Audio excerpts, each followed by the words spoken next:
welcome to this video on Newton's third law of motion. And hey, this is why science teachers should not be given playground duty. You get it? It's a Newton's cradle thing that goes tick, tick, tick, tick. Right? That's what he's doing with the kids. Okay, you're with me? All right, thank you. What are we doing in this video? We are going to learn to describe forces as action-reaction pairs and recognize the similarities and differences in the magnitude and directions of forces in an action-reaction pair. That's what Newton's third law is. Pairs of forces, actions and reactions. Okay, you've probably heard this phrase many, many times. It's just something that we say, we use it in everyday life to say, like, hey, actions have consequences or something like that. But it does come from Isaac Newton's third law of motion, which is to state for every action there is an equal and opposite reaction. One thing hits another, the other thing hits back with the equal force in opposite direction. And so that's why we say forces always come in action-reaction pairs. They come in action-reaction pairs. So when two objects interact, they bump into each other, one pushes on the other, there's friction.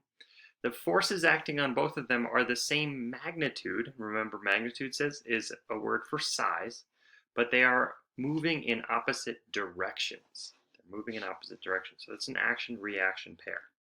Here's an example of what I'm talking about. So here at the Midvale School for the Gifted, you've got this boy pushing on the door, and so the green arrow represents his force, the force he is applying to the door, but the door is also pushing back against him. And it seems strange because we normally don't think of things like doors as pushing, but the harder you push on a door, the harder it pushes back. That's why it kind of hurts if you push too hard, right? So the forces of equal magnitude, see how the arrows are the same length, but opposite direction. Here's a great example for you. You will possibly love. So let's just watch this video first. Here comes a train around a corner. Okay, let's go. Hello.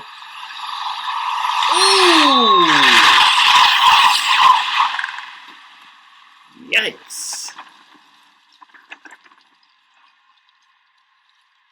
Okay, so the action was the bird hits the train, and boy, in that shot there, you really can't see it happening. The action is the bird hits the train, but the reaction is the train hits the bird, right? It was a pair of forces. So here's the part that gets to be a bit of a head scratcher with Newton's third law.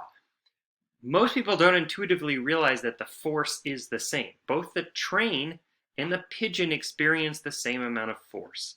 That doesn't seem to make any sense, right? The train is pretty much not affected except for a little splatter, whereas the pigeon is obliterated. So it seems like we should say it must have been much more force acting on the bird, but no, the forces were the same. So why is the train barely affected while the pigeon faces a worse fate? Well, we can use Newton's second law to help us figure that out. Remember, force is equal to mass times acceleration. So the force is the same, right? Newton's third law says the forces are the same, but how are the masses different? Well, the mass of the train is really big. The mass of the pigeon is really small relative to each other. So that means that in order to keep the force the same, that the acceleration of the train is very small. The acceleration of the pigeon is very big, right? So the train, maybe its direction changed ever so slightly, but not in a way that we could detect, right? It's just too little of an acceleration for us to see. But the bird very clearly came in one direction and flew off very fast in another direction. It accelerated quite a bit. And it's actually that acceleration that causes it to have such catastrophic consequences for the pigeon. Here's another example of the third law of motion. So imagine a gun firing a bullet, right? The gun pushes forward on the bullet, that's the red arrow, while the bullet pushes backwards on the gun, that's the green arrow. The push backwards is called recoil. This is called recoil. So you got the bullet flying out this way and the gun recoiling backwards that way. So how would we compare the force acting on the bullet and the gun and the acceleration of each of these? Um, well, we would say the forces are the same, but in opposite directions, right? But we know the mass of the gun is far bigger. That's what these double arrows mean. The mass of the gun is far bigger than the mass of the bullet. Therefore, the acceleration is going to be the opposite of the masses, right? The acceleration of the bullet is much bigger than the acceleration of the gun. And you probably see this, right? A bullet goes literally at the speed of a bullet, and a gun will move back, but not nearly with the same acceleration because its mass is so much bigger. But the force is equal. Both the gun and the bullet are being pushed with that same amount of force.